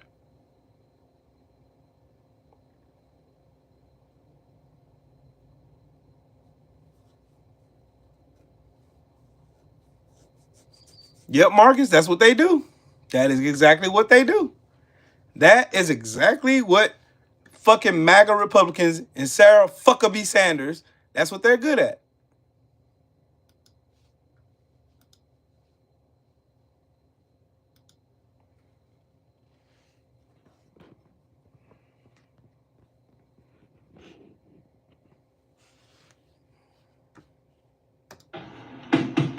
We don't like you. Okay? We don't like you. You see what I get from this video? We don't like you. That's what I got. That's what y'all get that too? That's what y'all get? I got that too. It's just what's the... Lake Forest, California, this man who seems to be drunk came into this woman's business, started yelling and threatening her and her customers, and then physically assaulted her. You think you're safe, but you're not going to be safer soon. You might get away. Yeah, you might think it's safe. Trump is my God. This one, but you're going to have a fucking problem. Are you threatening me, sir?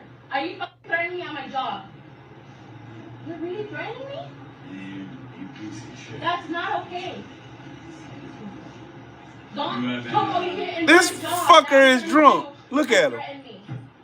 I know you're trying to help these people. It would be nice if you're trying to help these people. But you're being an asshole towards these people. You're really actually doing them a disservice. You're doing them a disservice.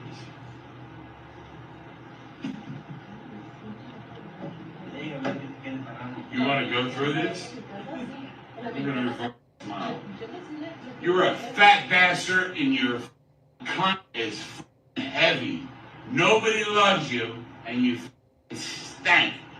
In America, we don't like you. Okay? We don't like you. Let him come. What are you looking for? Yeah, hey, we're ready. You've been fucking playing so long, they're not doing shit to you. They're not even saying anything. Listen. So get out. Listen. Get out. This is the master class. This is the master race, right? Oh, Fuck me.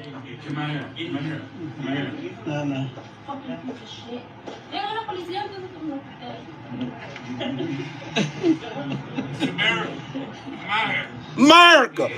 It's America. Look at her. Look, I'm a racist douchewad. Look, it's America. My God, it's America. Look over America. America.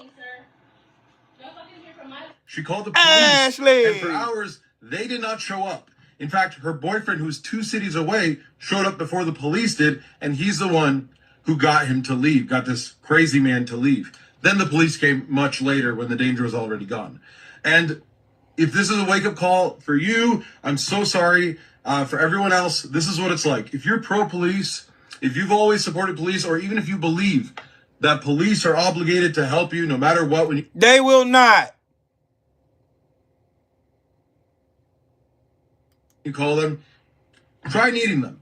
Anyone reckon? Look at this bootlick fucking Hank Hill impersonator. What the hell? We don't like your kind around here. Fucking drunk piece. Where's your fucking neck? Let's start there. Fucking drugged out Beavis and Butthead cosplayer. Look at him. Like, God, man, I understand why you angry, dude. Hey, look, guys, look. Hey, look. Dang, Ashley, I hope you get to feeling better. I just want to go and be drunk. America. But you're the master race.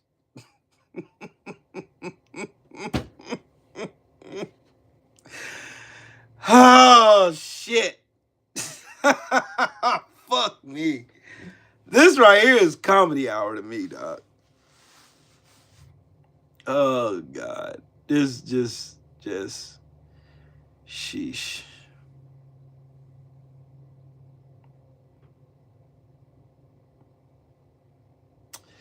Yeah. Yep. Bet y'all can't tell me who he voted for.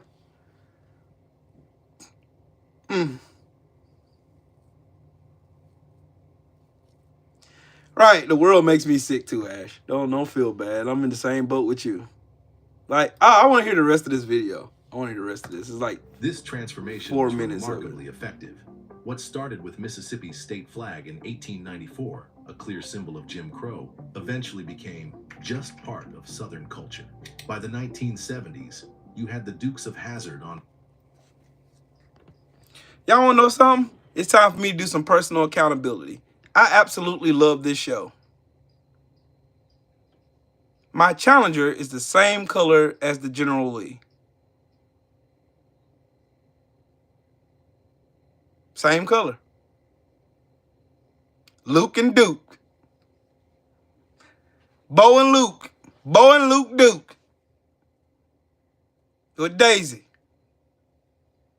I love that show. Watched it every Sunday morning before we went to church. But that's how they make you comfortable with racism.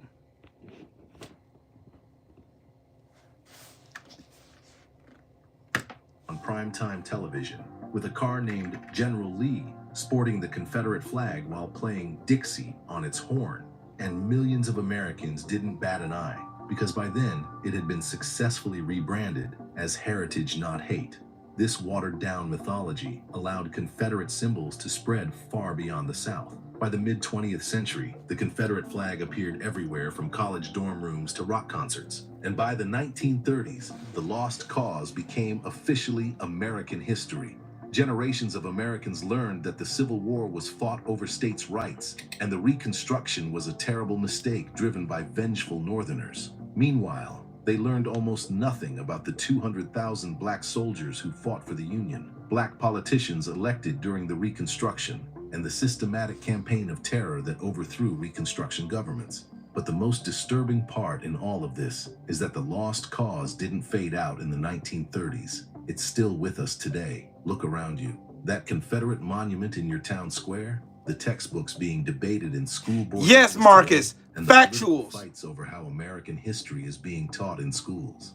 They're the front lines in a 150-year propaganda campaign that's still shaping America right now. And what makes it truly dangerous is that most Americans don't even realize they've been influenced by it.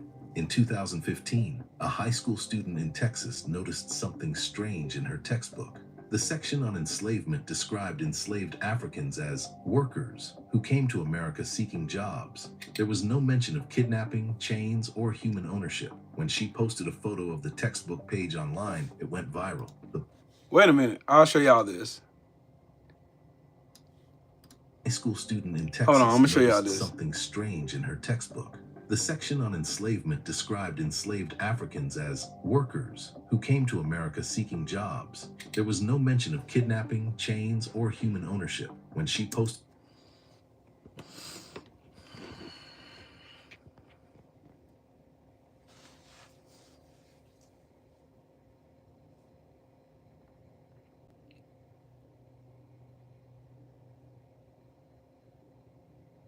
The transatlantic slave trade between the 1500s and 1800s brought millions of workers from Africa to the southern United States to work on agricultural plantations. Work suggests that you got paid for it. They didn't get paid shit but lashings, rape, torture, lynchings, bombings, shootings, the whole nine. There you go. The transatlantic slave trade got whitewashed. Workers. Fucking workers. The irony of you fucking goofballs. The irony. To a photo of the textbook page online, it went viral. The publisher, McGraw-Hill, one of the largest educational publishers in the world, eventually apologized and promised to fix the language in future editions. As recently as 2010, the Texas Board of Education, which influences textbook content nationwide, approved standards that minimized enslavement's role in causing the Civil War and required teaching the positive aspects of American enslavement. A 2018 survey by the Southern Poverty Law Center found that only 8% of high school seniors could identify enslavement as the central cause of the Civil War. 2/3 didn't know that it took a constitutional amendment to end enslavement. When students don't understand, they can't understand the racial inequalities that persist today. That's not education, that's indoctrination. So what does it say about America that we have more monuments to traitors who fought to preserve enslavement than to the enslaved people themselves? In 2019, the New York Times launched the 1619 Project, an initiative aimed at reframing American history by placing the consequences of enslavement and the contributions of Black Americans at the center of the national narrative. The backlash was immediate and fierce. Politicians condemned it as propaganda and introduced bills to ban it from schools. Some historians criticized specific claims, while others defended the project's core premise. The same pattern emerges in debates over critical race theory, which is a legal framework that examines how racism is embedded in institutions and systems rather than just individual prejudice. Despite being primarily taught in law schools, not K-12 classrooms, critical race theory has become a catch-all boogeyman for any discussion of systemic discrimination in American history. We're still fighting that same battle that began in 1866. Between those who want to confront America's history of racial injustice honestly and those who prefer comfortable myths. The Lost Cause taught Americans that history could be whatever they wanted it to be, that uncomfortable truths could be buried beneath comfortable myths, that reconciliation was more important than justice. And that lesson has been learned all too well. But propaganda, no matter how powerful, cannot survive when confronted with the truth. That's why understanding the lost cause means recognizing how historical narratives shape our present and future. When we understand how the lost cause rewrote history, we can see more clearly how similar propaganda campaigns operate today. We can recognize when politicians use coded language to appeal to racial resentments, when media outlets sanitize uncomfortable truths, when textbooks gloss over America's darker chapters. We can become more critical consumers of history. The truth is that America has always been both a land of extraordinary promise and profound contradiction. A nation founded on the principle that all men are created equal while enslaving millions of human beings. A country capable of remarkable progress and horrific injustice.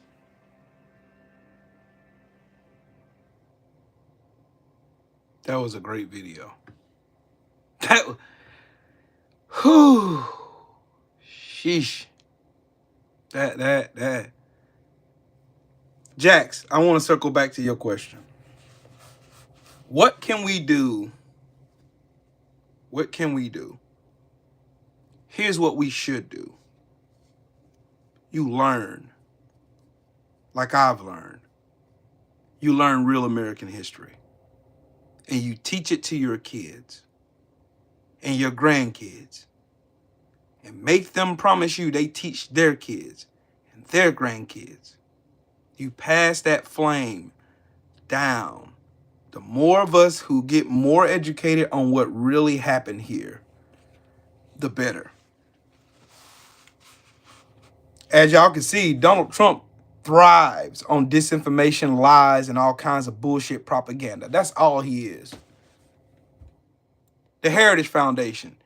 All of these fuckers, every last one of them, they all survive off propaganda, lies. Just like the Lost Cause. The Lost Cause pretty much was the official way that these motherfuckers could lie about history and massage white comfort while telling black people to get over it, or it never happened, or I don't see color. Yes, the fuck you do. You see color just as well. When you say when you tell me someone like me that knows what I know now, that you don't see color, basically what you're telling me is you don't acknowledge me as a real person. That the only way you could see me is that I have to conform to your ways, which I'm not finna fucking do. Nope. I'm not conforming who I am just to make you feel fucking comfortable. Fuck you. And anybody like you. That's me.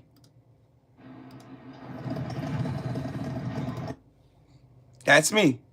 That's how I'm going to continue. That's how. Everybody should be like that.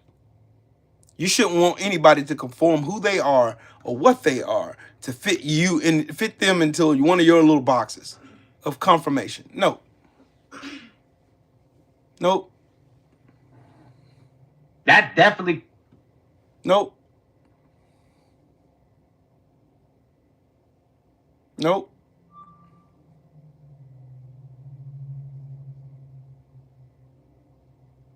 No. Nope.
There are so many channels on YouTube that I fell in love with.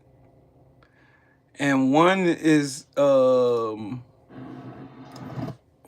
called Black Stories Untold.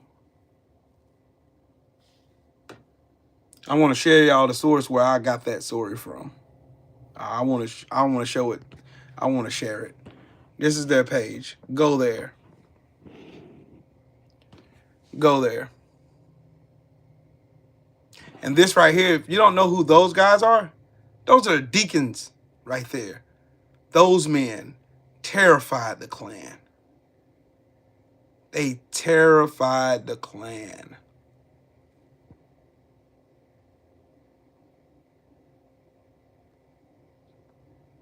They did. Go to their channel. Give them a subscribe. If you want to, tell them I sent you.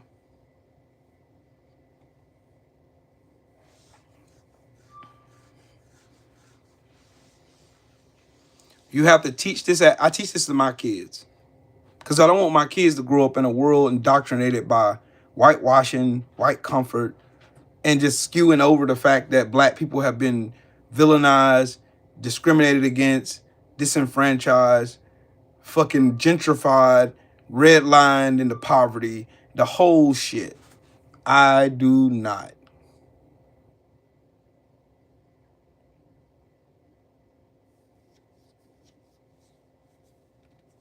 Hey, SFL, salute to you. Salute to you.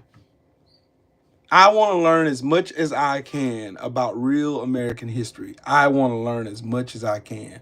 Reason being is the more you know how to navigate the system. The more you know how to teach others how to do the same thing. Same thing. Same thing.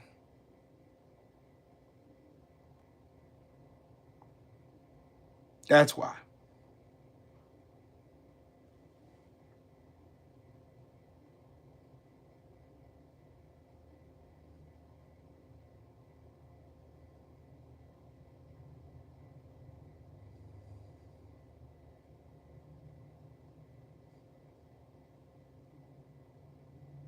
They're going to keep doing it. And keep doing it. And keep doing it. And keep doing it. And keep doing it. Because why would they stop?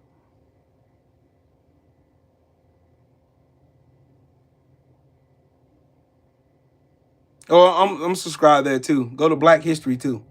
As another one.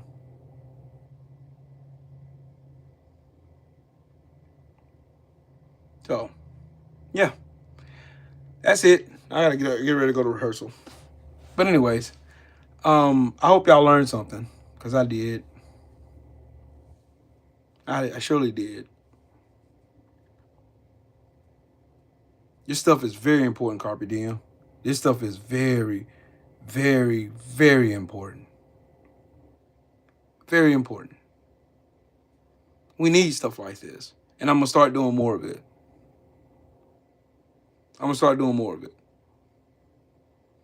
But anyways, salute to every last one of y'all.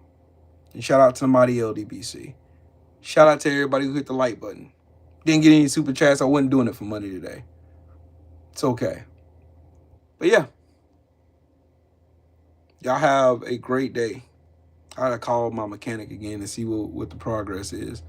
But yeah. Y'all have a great and wonderful day. And all that good stuff. And I'm gonna continue to teach. Because that's what I think. I think that's what I'm supposed to be doing now. I'm supposed to be teaching. But anyways, y'all have a great day.